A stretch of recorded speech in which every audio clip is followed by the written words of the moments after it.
Let me walk you through how Eazybe handles WhatsApp messages syncing with HubSpot and all the features that make it seamlessly and efficiently.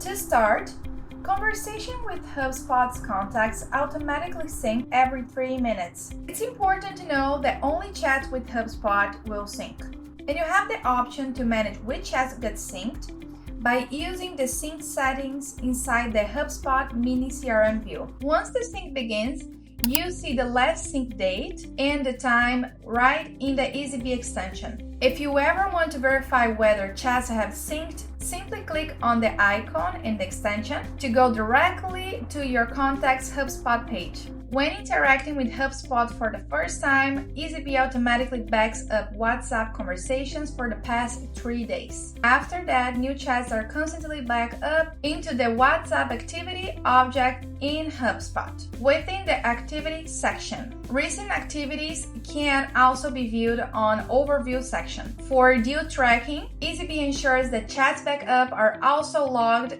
in the latest HubSpot deals and on the company's page. This way, all relevant WhatsApp conversations are captured across the deal records, providing a comprehensive view of interactions. Now, let's talk about attachments. Any files or images sent through WhatsApp are backed up alongside the chat messages within HubSpot. Attachments appear with the corresponding text and can be accessed through a clickable link. Need more control? You can manage sync for specific contacts using labels. Then assign the contacts you don't want to sync under that label. Once you're ready, open the backup and sync settings from the sidebar in the WhatsApp extension. Click on the HubSpot button and disable syncing for the contacts in that label. And if you ever want to re-enable syncing for those contacts, simply click on the sync button again. You can also enable sync for specific contacts by removing them from the label, leaving the others untouched. Let me know if you need anything else.